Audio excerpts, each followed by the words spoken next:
Hello everyone. मैं सुप्रिया सोनालिका आप सभी का पॉलिटिकल साइंस के इस क्लास में स्वागत करती हूँ। आज का जो हमारा ये क्लास है पीजी सेमेस्टर 1 के स्टूडेंट्स के लिए है और उनके कोर्स में जो पेपर 1 है एफसी 1 है उसके अंतर्गत एक महत्वपूर्ण टॉपिक दिया गया है।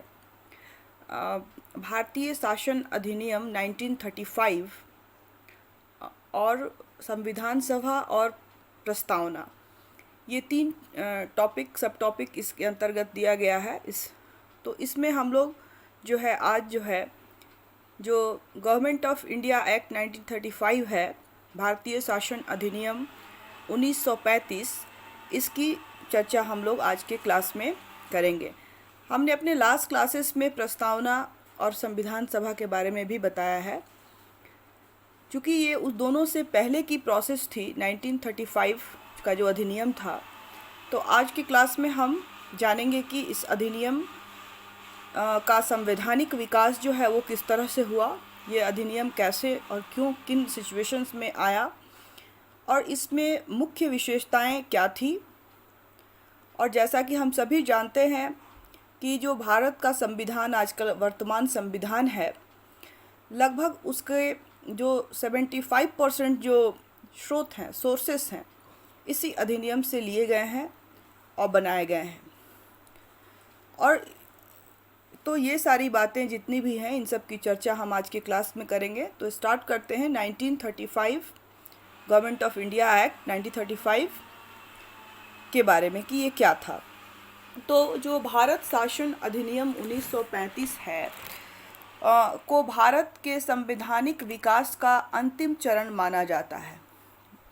मतलब इसके बाद ही भारत के संविधान का जो निर्माण जो है वो शुरू हुआ। 47 का इसके बाद आया और उसके बाद जो है संविधान सभा का गठन हुआ और जब आज़ादी मिली तो उसके बाद जो है वो जो है संविधान की रचना की गई।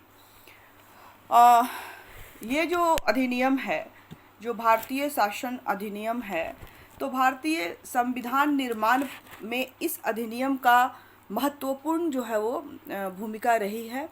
और ये जो 26 जनवरी 1950 को जो भारत का संविधान लागू होने से पहले इस अधिनियम के तहत ही भारत में जो है वो शासन व्यवस्था जो है वो चलाई जाती थी या व्यवस्था उस समय होती थी। और ये जो 1935 का जो भारत शासन अधिनियम है, एक उत्तरदायी सरकार की स्थापना के लिए प्रबंध करता है। और कैसे इसका ऐतिहासिक इसका क्या इस अधिनियम पर जाने से पहले डायरेक्टली हम लोग थोड़ा सा इसका ऐतिहासिक परिप्रेक्ष्य को जानेंगे कि किस तरह से जो 1935 का जो अधिनियम था कैसे आया, कैसे इसकी शुरुआत हुई।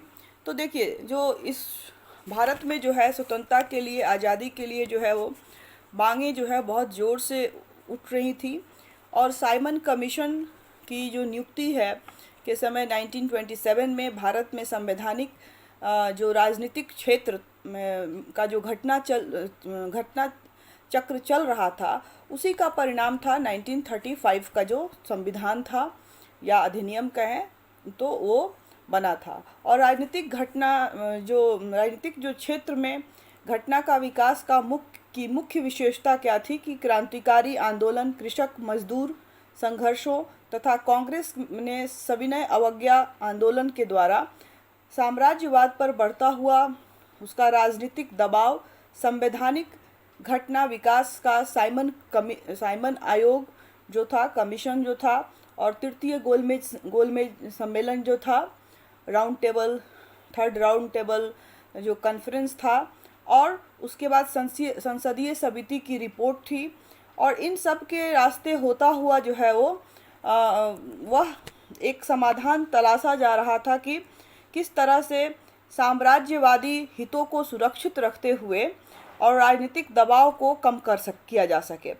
और इसी विकास की परिणति जो है वो है 1935 का जो के संविधान के रूप में जो है वो हमारे सामने आई। और वर्तमान संविधान जो है एक बहुत ही लंबे संवैधानिक विकास का परिणाम है। और इसकी शुरुआत जो है रेगुलेटिंग एक्ट जो थी 1773, जो रेगुलेटिंग एक्ट 1773 है, उससे इसकी शुरुआत मानी जाती है। और 26 नवंबर 1949 को जब भारतीय संविधान सभा द्वारा इस अधिनियम के चार्टर पर को पारित किया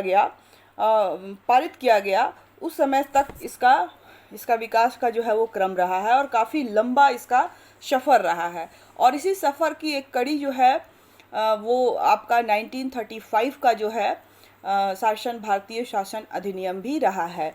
तो जो पहले इसका जो विकास जो हुआ है भारत में संवैधानिक जो विकास, एक तरह से देखें कि किस तरह से भारत के संवैधानिक विकास हुआ, तो उसमें सबसे पहले जो है वो रेगुलेटिंग एक्ट जो था 1773 था, वहाँ से इसकी शुरुआत होती है। फिर पिट्स इंडिया एक्ट जो था, पिट्स इंडिया एक्ट जो आपका 1784 में आया। उसके बाद चार्टर्स अधिनियम बने टाइम टू टाइम, 1793 में बना, 1813 में बना, 1833 में बना और फिर 1853 में। तो ये सब चार्टर एक्ट बनाए गए टाइम टू टाइम। और उसके बाद जो है वो भारतीय परिषद अधिनियम बना 1861 में, और फिर 1865 का अधिनियम आया, 1869 का अधिनियम आया, 1873 का अधिनियम आया। उसके बाद शाही उपाधि का जो अधिनियम था 1876 में आया। और उसके बाद भारतीय काउंसिल अधिनियम जो है वो 1892 में लाया गया। और उसके बाद भारतीय परिषद अधिनियम जो है 1909 में आया। और इसी के तहत जो है बंगाल का जो है विभाजन हुआ, और जो अंग्रेज़ों के द्वारा जो नीति अपनाई गई, फूट डालो शासन करो वाली नीति, वो यहीं से फिर उसको ही की शुरुआत हुई। और उस समय के जो वायसराय जो थे लॉर्ड कर्जन जो थे उनके द्वारा ये की गई। और उसके बाद आया आपका भारत सरकार अधिनियम 1919 में। और उसके बाद जो आया 1935 का भारतीय शासन अधिनियम आया। उसके बाद 47 का अधिनियम आया। और लास्टली जो है वो हमारा देश आज़ाद हुआ। और आज़ाद होने के बाद जो है 26 नवंबर 1949 को जब हमने अपने संविधान का निर्माण कर लिया, और जब उसको हमने संविधान में को जो है अंगीकृत किया, और उसके बाद जब है वो 26 जनवरी 1950 से भारत में लागू है। तो ये एक संक्षिप्त जो था इसका जो इतिहास, कैसे ये इस तरह से विकसित हुआ, हमारा जो संविधान है, जो संविधान है किस तरह से हर समय में ब्रिटिश जो गवर्नमेंट थी उस समय से लेकर जो लास्ट तक किस तरह से संवैधानिक विकास हुआ है, तो ये सारी बातें थी। अब है कि हमें इन सब के बीच में ये जितने भी अधिनियम बने, एक्ट बने, उसमें जो 1935 का जो अधिनियम था उसके बारे में हमें संक्षिप्त डिटेल्स में जानना है कि आखिर इस जो अधिनियम थी उसकी क्या विशेषता थी। क्योंकि कहा जाता है कि जो भारतीय संविधान का जो मैक्सिमम जो 75% जो चीज़ें हैं, लगभग हूबहू 1935 के एक्ट्स में कुछ सुधार करके उसको अडॉप्ट कर लिया गया है, और बाकी चीज़ें और भी देशों से के संविधानों के अध्ययन से ग्रहण किया गया है। तो 1935 का जो शासन अधिनियम है वो क्या है एक्चुअली। तो 1935 का जो संवैधानिक अधिनियम है एक लंबा एक प्रलेख है, मतलब अब तक का सबसे बड़ा एक तरह से कहें तो ये एक्ट था, अधिनियम था, जो ब्रिटिश संसद के द्वारा जो है वो उसको पारित किया गया था। और इस अधिनियम में उस समय जो है लगभग कम से कम 321 धाराएं और 10 उसमें परिशिष्ट थे। और प्रलेख के इस विशाल आकार के कारण यह जो था अधिनियम में सभी बातों को विस्तार से स्थान देने की कोशिश की गई थी। और कानून सिर्फ मूल सिद्धांतों के विवरण तक सीमित नहीं रहा। और इसके बाद जो 1935 का जो अधिनियम है, इसमें शुरू में वो प्रस्तावना जो है वो प्रस्तावना रहित अधिनियम था, लेकिन 1919 के अधिनियम की प्रस्तावना को ही इस अधिनियम के साथ जोड़ा गया। 1919 में मोतीलाल नेहरू प्रस्ताव था, और उसमें जो उन्होंने प्रस्तावना दिया था उसी प्रस्तावना को फिर इसमें जोड़ा गया था। तो इस अधिनियम में जो विशेष जो मुख्य बातें जो बताई गई, जैसा कि मैंने आपको पहले भी बताया कि ब्रिटिश सरकार के द्वारा ये सबसे बड़ा जो अधिनियम था उनके द्वारा ये पारित किया गया था। और ब्रिटिश सरकार ने संवैधानिक सुधारों के प्रति अपनी प्रतिबद्धता जो है वो दिखाते हुए प्रस्तावित संविधान का प्रारूप तैयार कर लिया। और इसमें 1935 में 451 धाराएं और 15 अनुसूचियों का एक लंबा चौड़ा जो है भारत का शासन अधिनियम जो है वो पारित हुआ। अब हम देखते हैं कि ये जो अधिनियम ऐसे कैसे पारित हुआ। इस अधिनियम की भी कुछ अपनी जो है खास जो है पृष्ठभूमि थी। 1935 की जो उनका जो अधिनियम था, इसकी भी एक पृष्ठभूमि थी कि कैसे ये आया और इस अधिनियम में कौन कौन सी बातों को शामिल किया गया। तो ये जो अधिनियम है, इसमें जो है जो साइमन कमीशन था, जो साइमन कमीशन जो गठित किया गया 1927 में, और उसको वो जो है इंडिया में 1928 में आया। और उन्होंने 1930 में भारत का 2 बार भ्रमण करने के बाद जो है वो अपनी रिपोर्ट 1930 में जो है ब्रिटिश गवर्नमेंट को सौंपी थी। और ये जो साइमन कमीशन था किस लिए था, क्योंकि यहाँ पे जो क्या संवैधानिक चेंज करना है, इसी चीज़ को देखने के लिए, समझने के लिए, जानने के लिए, यहाँ की हालात परिस्थितियों को देखने के लिए उस कमेटी का गठन किया गया था। और वो जो है वो 1927 में हुआ और 1928 में वो भारत आया और फिर वो 30 में उसने अपनी रिपोर्ट सबमिट की थी। हालांकि ये जो साइमन कमीशन था, इसका विरोध हुआ इंडिया में, बहुत ज़्यादा विरोध हुआ। और विरोध क्यों हुआ, क्योंकि ये साइमन कमीशन में जो लोग मेंबर थे, 4-5 लोग जो मेंबर थे, वो सभी ब्रिटिशर्स थे। उसमें इंडियंस को शामिल नहीं किया गया था। और चूँकि वो कमीशन वो संवैधानिक विकास के कार्य के लिए था और यहाँ के भारत के लिए था, तो यहाँ के लोगों ने विरोध किया। प्रबुद्ध जन जो लोग थे, उन्होंने काफ़ी इसका विरोध किया कि भारत के लोगों को भी इसमें क्यों नहीं शामिल किया गया। और इसलिए काफ़ी विरोध हुआ, विरोध का जो है वो सामना करना पड़ा। फिर भी इन विरोधों को सहते हुए भी, देखते हुए भी और उस प्रतिकार को सहने के बावजूद भी उसने अपनी 1930 में अपनी एक रिपोर्ट सौंपी।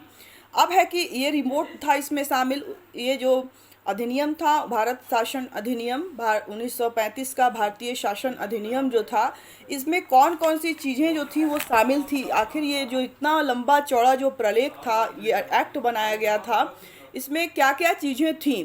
तो इसमें जो थी, पहली जो थी वो साइमन कमीशन थी, वो थी उसकी रिपोर्ट थी। उसके बाद जो है मोतीलाल नेहरू के द्वारा जो नेहरू रिपोर्ट पेश की गई थी, उसको भी इसमें शामिल किया गया था। उसके बाद जो मोहम्मद जिन्ना ने जो 14 सूत्री जो फार्मूला दिया था, मांग थी उनकी, उसको भी इसमें शामिल किया गया था। और उसके बाद 3 गोलमेज सम्मेलन हुए, राउंड टेबल जो कॉन्फ्रेंस हुए 3, 1930 में, 1931 में एंड 1932 में, ये जो गोलमेज सम्मेलन हुए। तो इन सम्मेलनों में जो भी बातें हुई उसमें उसको भी इसमें शामिल किया गया। और ये जो उसके बाद क्या शामिल किया गया, और इसमें जो श्वेत पत्र था, वाइट पेपर जो था, उसमें जो बातें कही गई उसको भी शामिल किया गया। और इसके बाद जो अंतिम एक चीज़ जो शामिल की गई वो था कि संयुक्त प्रवर समिति की जो रिपोर्ट थी उसको भी इसमें शामिल किया गया था। देखिए जो गोलमेज, अब श्वेत पत्र क्या है, ये संयुक्त प्रवर समिति क्या थी, तो इसके बारे में हम लोग थोड़ा सा जानेंगे कि क्या था। देखिए जो 3rd गोलमेज सम्मेलन जो 1932 में हुआ था, तीसरा, उसमें जो है वो कांग्रेस ने उसका बहिष्कार किया था। मोहम्मद जिन्ना भी नहीं गए, गांधी जी तो उसके विरोध में थे ही, इसलिए क्योंकि जो उसमें जो 3rd गोलमेज सम्मेलन था, उससे पहले जो एक घटना जो हुआ, उसमें अल्पसंख्यकों के लिए जो पंचांग की व्यवस्था, अलग निर्वाचन क्षेत्र की व्यवस्था की जो बात की गई थी और भारत को छोटे छोटे टुकड़ों में बांटने की जो बात की गई थी, इस बात से असहमति जताते हुए जो है इन्होंने विरोध किया था। और 3rd जो ये सम्मेलन था, इसमें लोगों ने हिस्सा नहीं लिया था। अब था कि जो उनका मेन जो था कि ये जो गोलमेज सम्मेलन हुआ 17 नवंबर से, जो थर्ड गोलमेज सम्मेलन है 17 नवंबर से लेकर 24 दिसंबर तक चला 1932 में।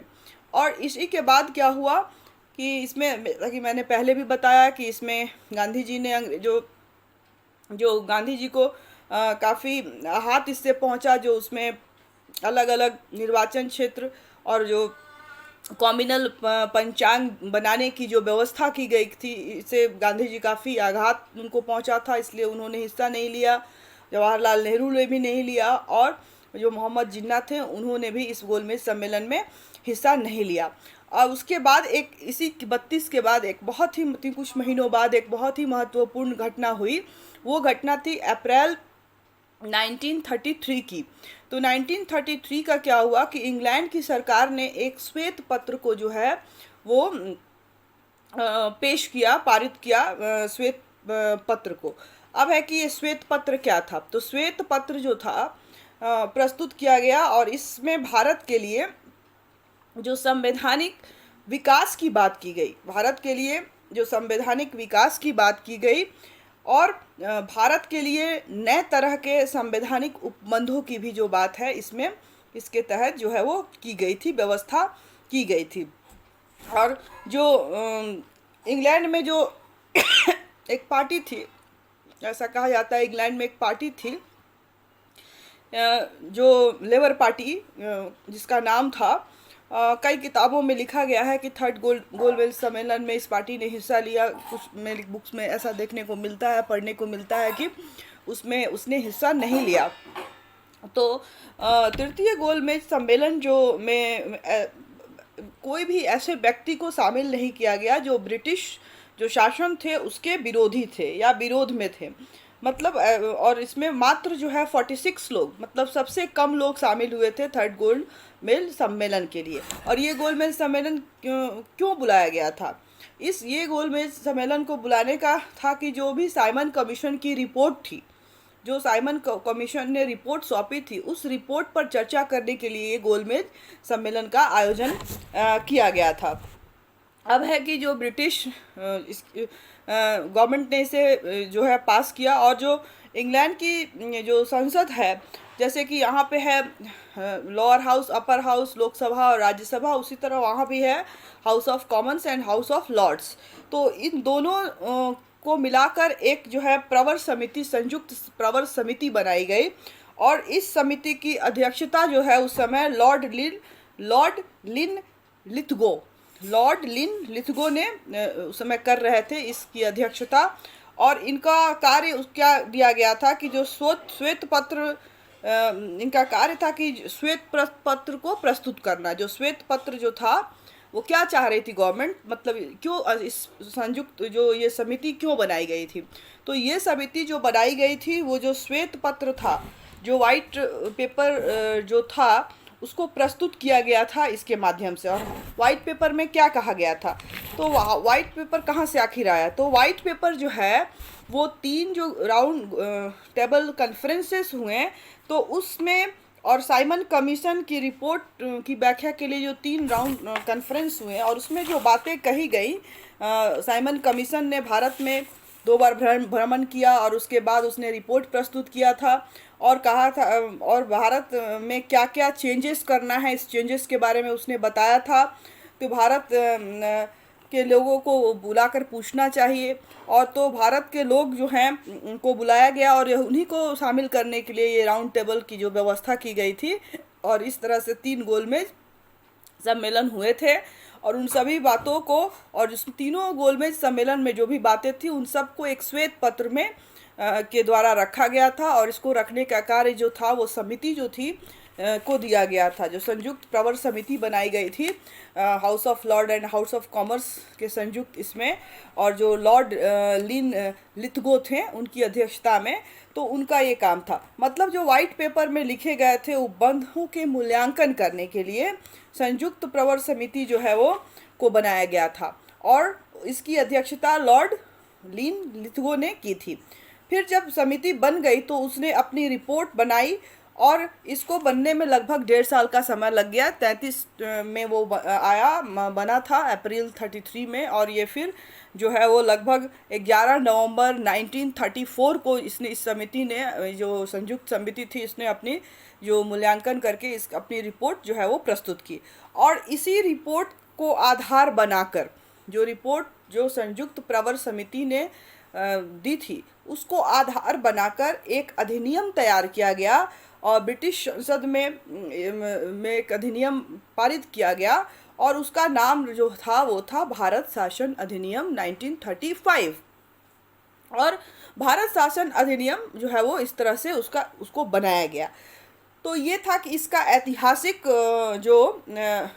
ऐतिहासिक घटनाक्रम कि किस तरह से वो बना, किस तरह से रेगुलेटिंग एक्ट 1973 से स्टार्ट हुआ। और फिर जो ये 1935 से पहले जो कुछ जो घटना, साइमन कमीशन की रिपोर्ट थी, या नेहरू रिपोर्ट थी, या जिन्ना की मांग थी, 14 सूत्री मांग थी, या फिर जो थर्ड राउंड टेबल कॉन्फ्रेंसेस हुए, या श्वेत पत्र था, या संयुक्त प्रवर समिति की रिपोर्ट थी, इन सब के बातों को शामिल करते हुए ब्रिटिश संसद ने जो एक अधिनियम पारित किया, उसी अधिनियम का नाम जो है वो भारत शासन अधिनियम 1935 है।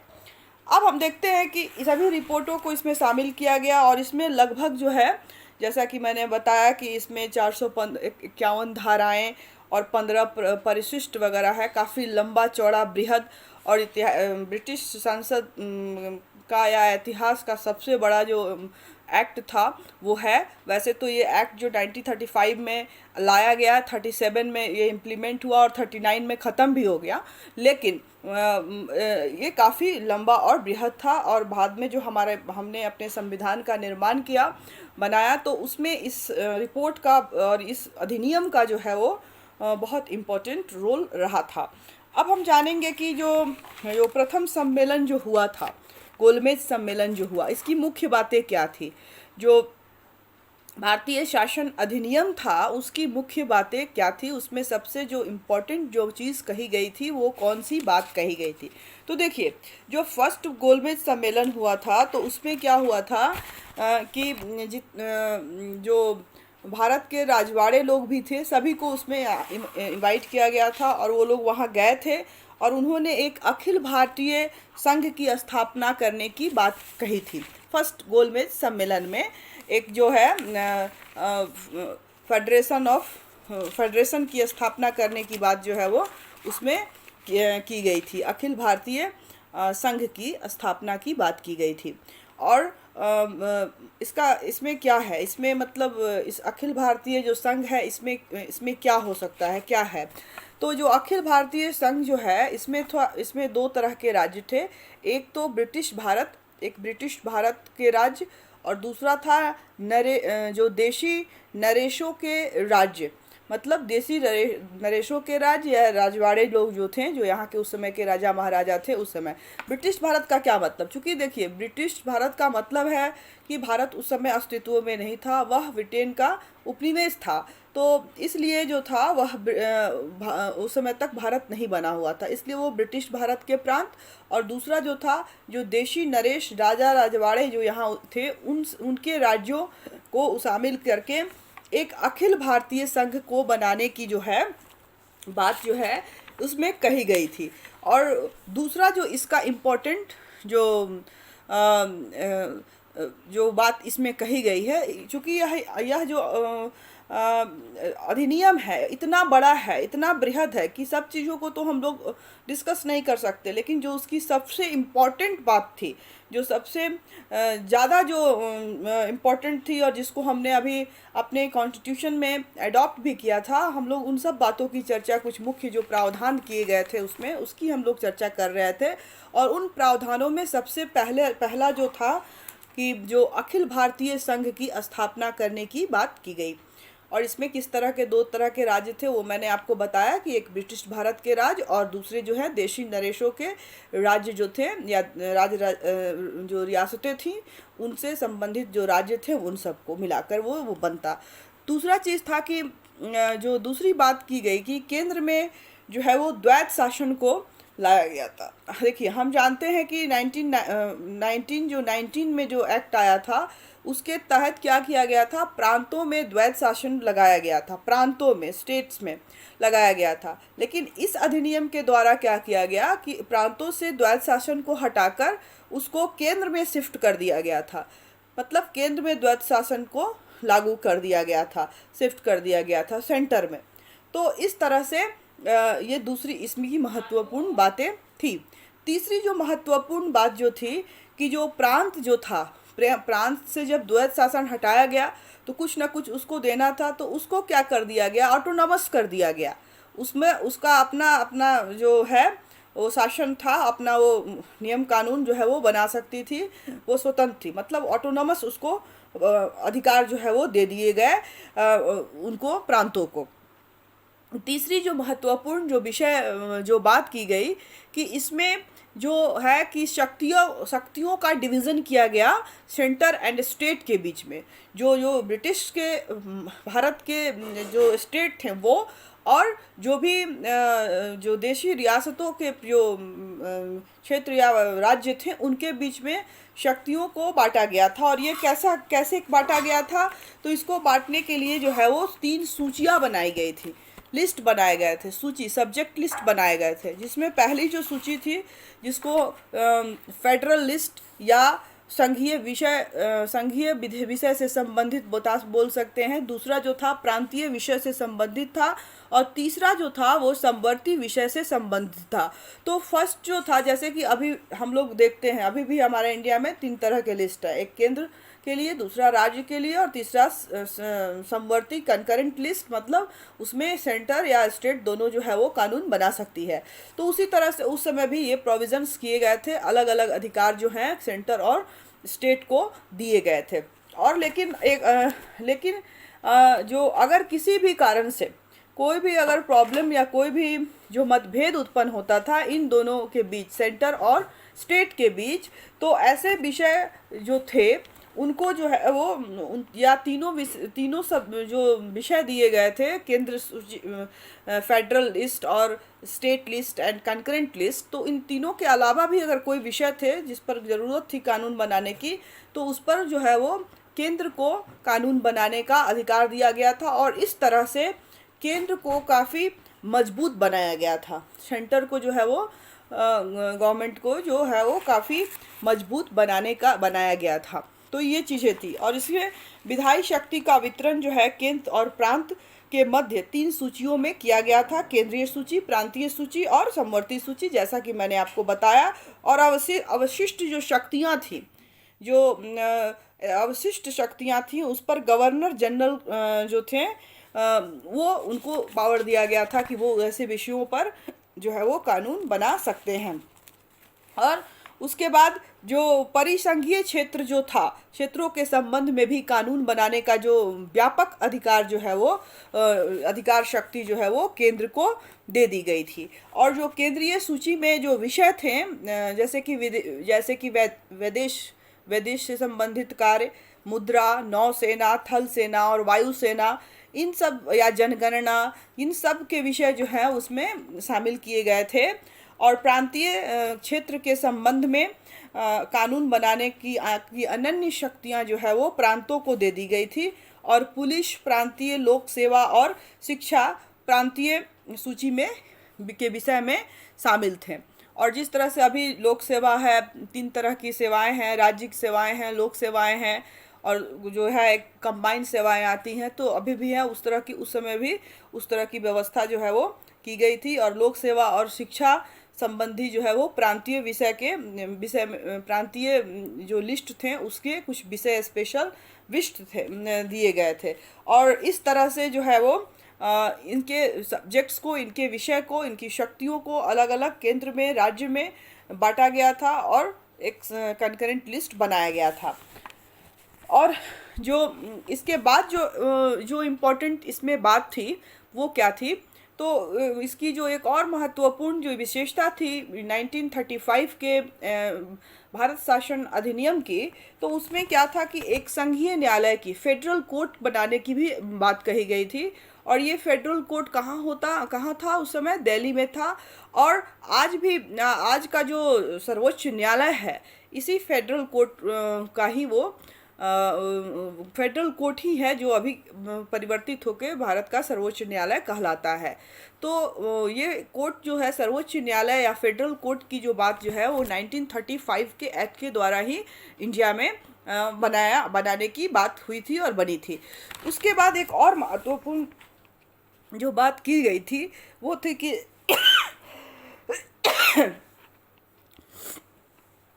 वो थी कि जो बर्मा था, बर्मा को इसी अधिनियम के द्वारा जो है अलग जो है वो किया गया था, क्योंकि भारत से ही जो है बर्मा में ब्रिटिश गवर्नमेंट जो है यहीं से शासन करती थी, तो उसको यहाँ से सेपरेट किया गया। इसकी बहुत दिनों से मांग उठ रही थी, तो उसको भी इसमें सेपरेट किया गया है। उसके बाद जो है जो उड़ीसा और सिंध के जो कुछ राज्य थे, वो उनको जो है बनाने का मांग किया गया चल रहा था काफ़ी दिनों से। तो 1935 के अधिनियम के द्वारा ही उनको भी एक अलग जो है राज्य है वो जो बनाया गया। इसके बाद एक और जो इसमें महत्वपूर्ण बात थी वो क्या थी कि इसमें एक केंद्रीय बैंक की भी बात की गई थी।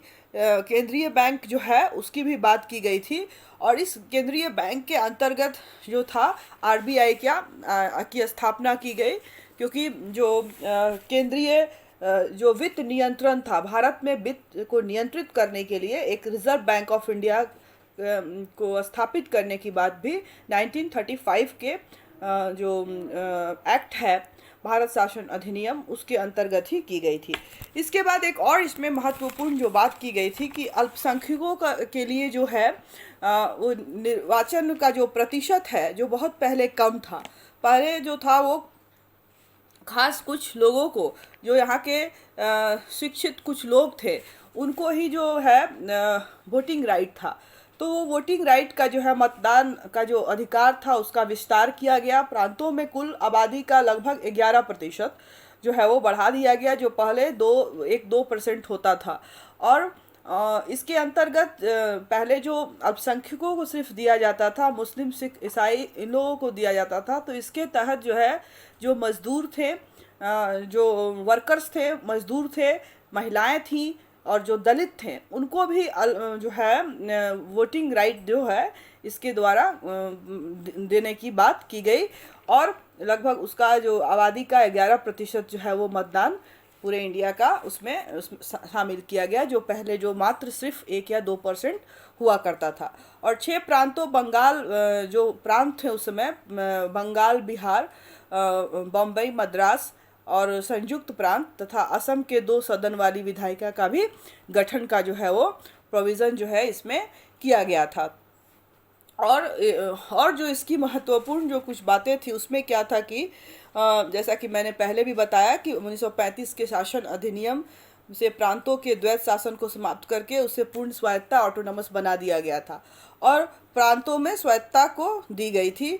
और इस तरह से ये कुछ जो है वो महत्वपूर्ण जो है इसमें इसकी विशेषता थी। और गवर्नर जनरल जो तथा प्रांतों के गवर्नर के जो विशेष उत्तरदायित्व का प्रावधान जो है अल्पसंख्यकों, सरकारी सेवा, देशी राज्यों से संबंध तथा अंग्रेजों के आर्थिक हित की सुरक्षा हेतु जो है वो इसमें किया गया था। अब है कि जो निर्वाचन की पद्धति थी, जैसे कि मैंने पहले भी बताया कि 1935 में की मुख्य देन जो थी वो भारत मतदान का विस्तार करना था। और इस विस्तार के तहत जो जनसंख्या का लगभग 11% मतदान अब हो गया, जो पहले 2 से 3% या 1-2% हुआ करती थी।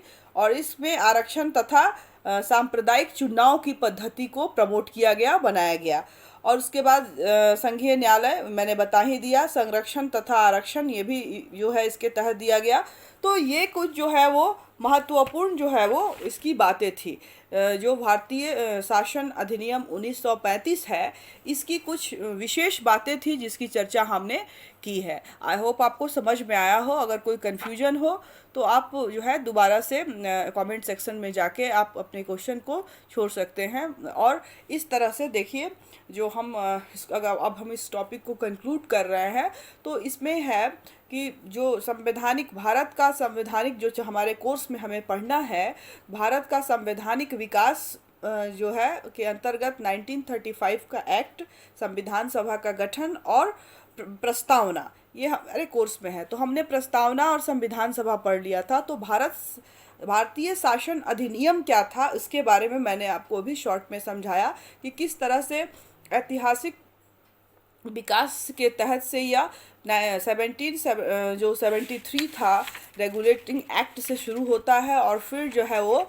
1947 के एक्ट तक जाता है, और उसी के पहले जो है वो 1935 का भारत शासन अधिनियम आता है, जो बहुत बड़ा एक बृहद, मतलब ऐतिहासिक दृष्टि से देखा जाए तो अभी तक का सबसे बड़ा जो है वो ये एक्ट रहा है। भले ही वह ज़्यादा दिन तक नहीं रहा, 2 साल 3 साल तक ही रहा। 1935 में आया, 37 में इम्प्लीमेंट हुआ और 39 में ये ख़त्म भी हो गया। लेकिन ये जो एक्ट पारित हुआ, इसने भारत में उसके निर्माण की एक पृष्ठभूमि को रखा, और इसी के तहत जो है वो हम लोगों ने, जब हमारा देश, जब हमारा 47 में, जब हम 15 अगस्त 1947 को आज़ादी मिली, तो आज़ादी के बाद जो संविधान सभा का गठन किया गया और अपना संविधान को निर्मित करने की जो चुनौती हमारे सामने आई, तो ये सारे जितने एक्ट थे और जो भी संवैधानिक विकास जो ब्रिटिश समय से हुआ था, टाइम टू टाइम जो है इंडिया में उसमें उसको इम्प्लीमेंट किया गया था, तो उन सभी को में से कुछ ना कुछ लिया गया था। तो जो उसमें सबसे जो इम्पोर्टेंट जो था, जो चीज़ें थी जिसमें से सबसे ज़्यादा मात्रा में चीज़ों को ग्रहण किया गया भारतीय संविधान के अंतर्गत, वो था भारतीय शासन अधिनियम 1935।